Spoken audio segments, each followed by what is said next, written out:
Hello there, good morning, good afternoon, and good evening.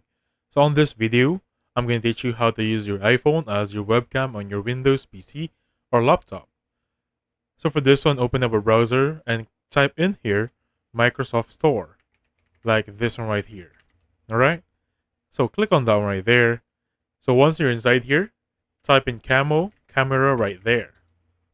We're just going to install an app here, this one right there, the best app right now for turning your devices into webcam cameras. This is also applicable for your phone. So just go to your App Store. Let's just say this is my phone, right? I'm gonna go to the App Store right now. And then in here, look for that one right there, like that one right here. Click on the magnifying glass or the search button. In here, I'm gonna type in Camo Camera, like so. Select the first one. Now make sure they're both the same.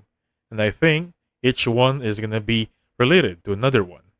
So install this one on your iPhone and make sure you sign in and you'll be good to go.